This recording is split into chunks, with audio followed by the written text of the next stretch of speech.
నువ్వు ఇక్కడ ఉన్నావని తెలిసే వచ్చాము అని ధాత్రి కేదార్ చెప్తుంటే బాయిని చూసి పారిపోవాలే కానీ ఇక్కడికి ఇలా రాకూడదు అని దేవా పంచ్ డైలాగులు వేస్తూ ఉంటాడు. నేను ఒక ప్రాణమే తీద్దామనుకున్నాను. ఇంకో 2 ప్రాణాలు తీసే ఛాన్స్ వచ్చింది. దేవా వాళ్ళని తీసేసేయి, ప్రాణాలు తీసేసేయి అని మీనన్ చెప్పటంతో ఇక రౌడీలు ధాత్రి కేదార్పై విరుచుకుపడిపోతారు. కేదార్ రౌడీలని కొడుతూ ఉంటే ధాత్రిని తోసిపడేయటంతో ధాత్రి గోడకు తగిలి తలకి గాయమైపోయి ఉంటుంది. నిషి యువరాజు కూడా కౌశికి వాళ్ళ దగ్గరికి రావటంతో మీరేంటి ఇలా వచ్చారు అని కౌశికి ప్రశ్నిస్తూ ఉంటుంది.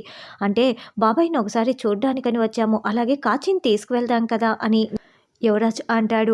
చూస్తుంటే ఆ జగదాత్రి కేదార్ వచ్చినట్లు లేదు యువరాజ్ అని నిషి అంటే, లేదు వాళ్ళు ఖచ్చితంగా ఇక్కడికి వస్తారు, అప్పుడు మనం అక్క దగ్గర ఇరికించేసి ఇంట్లో నుంచి పంపించేసేయచ్చని యువరాజ్ అంటాడు. అలా కేదార్ ధాత్రి మళ్ళీ వాళ్ళపై విరుచుకుపడిపోతూ ఉంటారు. అయితే రౌడీలు కేదార్ని గట్టిగా పట్టుకోవటంతో ధాత్రి అప్పుడే అక్కడున్న వాటర్ బాటిల్ తీసుకొని రౌడీలపై విరుచుకుపడిపోతుంది. అయితే మీనన్ ధాత్రిపై దాడి చేస్తాడు. దాంతో ధాత్రి మళ్ళీ కింద పడిపోతుంది. ఈసారి మళ్ళీ కేదార్ని గట్టిగా పట్టుకొని ఇక మీనన్ అయితే కత్తితో కమలాకర్ని పొడవబోతూ ఉంటే హే అంటూ ధాత్రి కంగారు పడుతూ అరుస్తూ ఉంటుంది. ఈ లోపల కేదార్ వచ్చి మీనన్ చేతిని అడ్డు పట్టుకుంటాడు. ఈ లోపలే ధాత్రి తేరుకొని అక్కడ ఉన్న సెలైన్ స్టాండ్ తీసుకొని మీనన్పై దాడి చేస్తుంది. అయితే మీనన్ తన చేతిలో ఉన్న కత్తితో ధాత్రి చేతికి గాయం చేసేస్తాడు.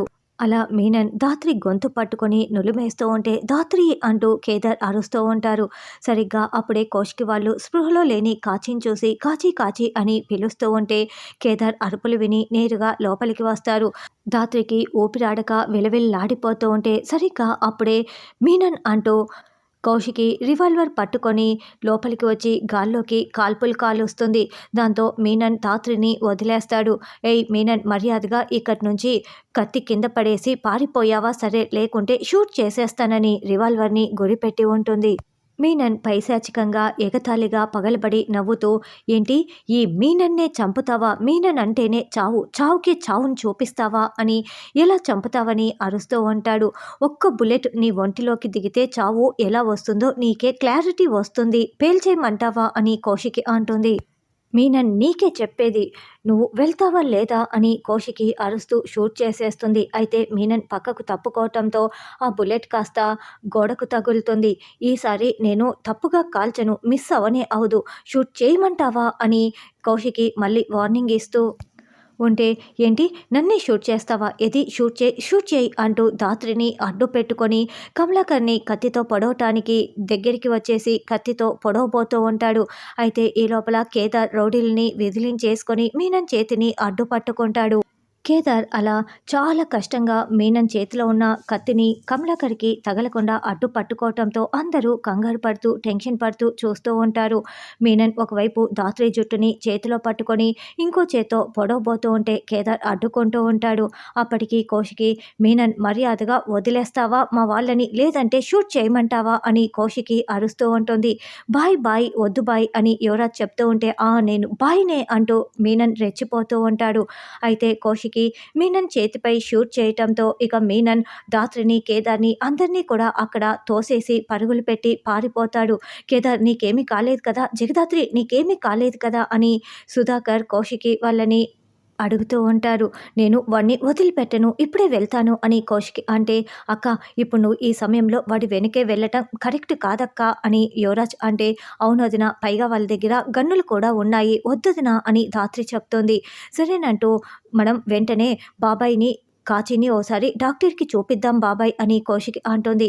అప్పుడే ధాత్రి చేతికి రక్తం కారుతూ ఉంటే, అయ్యో జగదాత్రి ఏమైంది, రా డాక్టర్కి చూపిస్తాను అంటూ కౌశికి ధాత్రిని తీసుకువెళ్తూ ఉంటే, యువరాజ్ నిషి మీరు ఇక్కడే ఉండండి, నేను కేదార్ డాక్టర్ని తీసుకొచ్చి కమలాకర్కి చూపిస్తాము అని వెళ్తూ ఉంటారు. యువరాజ్ అసలు మీనన్ ఎందుకు చంపాలనుకుంటున్నాడు, ఈ మర్డర్ అటెంప్ట్ వెనుక ఉన్నది మీననా, మీనన్కి నువ్వు సహాయం చేస్తున్నావా అని నిషి నిలదీస్తూ ఉంటే, అబ్బా నిషి నీకెంత తెలుసో నాకు అంతే తెలుసు, అసలు మీనన్ ఇదంతా ఎందుకు చేస్తున్నాడో నాకే అర్థం కాక నేను తల పట్టుకుంటుంటే నువ్వు నన్ను ఇలా నిలదీస్తున్నావు, ప్లీజ్ నా జోలికి రాకు అంటూ యువరాజ్ దండం పెడుతూ ఉంటాడు. ఇప్పుడు ఎలా ఉంది జగదాత్రి అని కౌశికి ధాత్రి చేతికి కట్టు కట్టించి అడుగుతూ ఉంటే, పర్వాలేదు వదిన, ఏం కాదు అని ధాత్రి చెప్తుంది. కాచి, ఇప్పుడు బాగానే ఉన్నావు కదా అని కౌశికి కాచి దగ్గరికి వచ్చి అడుగుతూ ఉంటుంది. "ఆ, బాగానే ఉందక్క" అని కాచి చెప్తుంటే, తల తిరుగుతున్నట్లు ఇంకా ఏమైనా ఉందా అని ధాత్రి అంటుంది.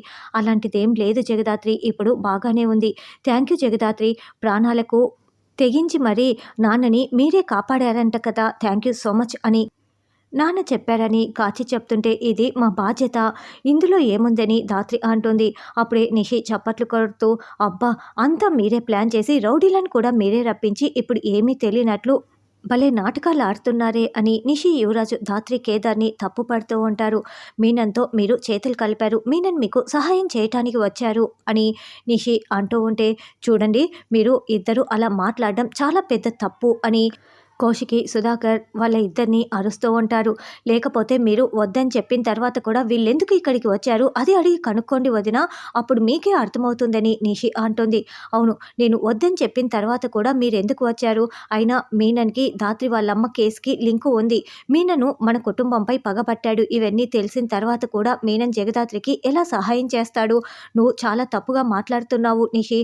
అయినా మీరు ఇక్కడికి ఎందుకు వచ్చారు? నేను వద్దని చెప్పాను కదా అని కౌశికి అంటుంది. చూడండి వదిన, ఇలాంటిదేదో జరుగుతుందని మేము ముందే ఊహించాము. వాళ్ళు పూర్తిగా ప్రాణాలు తీయలేదు కదా, పూర్తిగా ప్రాణాలు తీయటానికి వస్తారనే మేము కనిపెట్టుకు ఉన్నాము. ఈ విషయం మీకు చెప్తే నమ్మరని చెప్పకుండా ఇక్కడికి వచ్చి కనిపెట్టుకు ఉన్నాము అని ధాత్రి చెప్పడంతో, నీ ప్రశ్నకి ఆన్సర్ దొరికింది కదా నిషి, ఇక సైలెంట్గా ఉంటావా అని. ఏది ఏమైనా జగదాత్రి, కేదార్ మీరు రావటం వల్లే బాబాయ్ ప్రాణాలతో ఉన్నాడు. థ్యాంక్ యూ సో మచ్ అని కౌశికి చెప్తుంది. ఇక సుధాకర్ కేదార్కి దండం పెట్టబోతూ, అయితే చేతులు జోడించకుండా, కేదార్, నిన్ను క్షమించమని అడగటానికి కూడా నాకు నోరు రావటం లేదు. నా తమ్మునికి ఏమైపోతుందోనన్న బాధలో నేను ముందు వెనక ఆలోచించకుండా నిన్ను అనరాని మాటలు అన్నాను అని సుధాకర్ అంటే, నాన్న, అంత పెద్ద పెద్ద మాటలు మాట్లాడకండి అని అర్థం చేసుకున్నారు, అంతే చాలని కేదార్ అంటాడు. వదిన, మనమందరం రాత్రంతా ఇక్కడే ఉండి రేపు ఉదయం వెళ్దాం వదిన అని ధాత్రి చెప్తుంది. అలాగేనని కౌశికి అంటుంది. యువరాజ్ కూడా మీనన్కి సహాయం చేశాడా ధాత్రి అని కేదార్ అంటే, లేదు, మీనన్ అటాక్ చేస్తున్నప్పుడు యువరాజ్ చాలా షాక్లో ఉన్నాడు, నేను అది గమనించాను. నీ బెయిల్ క్యాన్సిల్ అవ్వకముందే దీని వెనుక ఉన్నది ఎవరెవరు అన్నది మనం కనిపెట్టాలి కేదార్ అని ధాత్రి చెప్తుంది. తెల్లవారగానే కమలాకర్ని తీసుకొని ఇంటికి వస్తారు. ఏందమ్మీ, ఎందుకు ఇంటికి తీసుకువచ్చారు అని వైజయంతి అడగటంతో, రాత్రి బాబాయ్పై అటాక్ జరిగింది, మీననే ఇదంతా చేశాడు, పైగా అక్కడే ఉంటే ప్రాణాలకు ప్రమాదం అని ఇంటికి తీసుకొచ్చి ట్రీట్మెంట్ చేయిస్తాము, బాబాయ్ ఇంకా కోమాలోనే ఉన్నారు అని జరిగిన విషయం మొత్తం కూడా ధాత్రి, కేదార్, కౌశికి వివరిస్తూ ఉంటారు. ఆ సచ్చినోడు యువరాజ్ని వదిలిపెడతాడని నేను సహాయం చేస్తూ ఉంటే ఇప్పుడు మరిదిపై ఎందుకు ఇలా చేశాడు అని వైజయంతి మనసులో తిట్టుకుంటూ ఉంటుంది. అవును, సమయానికి జగదాత్రి, కేదార్ ప్రాణాలని పణంగా పెట్టి కాపాడకపోయి ఉంటే ఈరోజు బాబాయ్ దక్కేవాడే కాదు అని కౌశికి చెప్తుంటే, ఏంటొదిన వాళ్ళని మరి అంత ఎత్తి ఎత్తి వేస్తున్నావు అని నిషి అరుస్తూ ఉంటుంది. ఏది ఏమైనా ఇదే నిజం అని కౌశికి చెప్తుంది. ఆ సరే అక్క, రే, నువ్వేరా ఇదంతా చేసావు, జగదాత్రి నువ్వే చేసావు, మీకు దండం పెడుతున్నా. సరే అక్క, రండి వెళ్దాం, చాలా ఆకలిగా ఉంది అని యువరాజు వాళ్ళందరూ లోపలికి వెళ్తూ ఉంటే ధాత్రి, కేదార్ బయటే నిలబడి ఉంటారు. లోపలికి వెళ్ళిన కౌశికి, ఏంటి జగదాత్రి, కేదార్ అక్కడే ఉన్నారు, లోపలికి రండి అని పిలుస్తూ ఉండటంతో అందరూ షాకింగ్గా చూస్తూ ఉంటారు. నిజమా అని ధాత్రి అంటే, అవును రండి అని కౌశికి అంటుంది. ఇద్దరు అడుగు పెట్టబోతూ ఉంటే, ఆగండి అంటూ నిషి అరుస్తూ, అదేంటోదిన, వీళ్ళు ఇంట్లో ఉండకూడదు, అసలు ఏ కోర్టు వీళ్ళు తప్పు చేయలేదని తీర్పునిచ్చింది, రావటానికి వీల్లేదు, రేపు నాన్నని కూడా ఏదైనా చేస్తే అని నిషి, యువరాజు, వైజయంతి విరుచుకు పడిపోతారు. లేదు, మనకు తెలియకుండా ఏదో జరుగుతోంది, కేదార్ ఏ తప్పు చేయలేదని నేను నమ్ముతున్నాను అని సుధాకర్ కౌశికి గట్టిగా చెప్తూ ఉంటారు. నేను నాన్న ప్రేమ కోసం ఎన్నో సంవత్సరాల నుంచి పరితపిస్తున్నాను, అలాంటిది నాన్న నేనెందుకు ఏమైనా చేస్తాను యువరాజ్ అని కేదార్ చెప్తూ ఉంటే, ఒకవేళ రేపు కేదార్ తప్పు చేశాడని కోర్టు నిరూపిస్తే అని నిషి అంటే, అప్పుడు మేము ఇంట్లో నుంచి వెళ్ళిపోతాం అని ధాత్రి చెప్తుంది.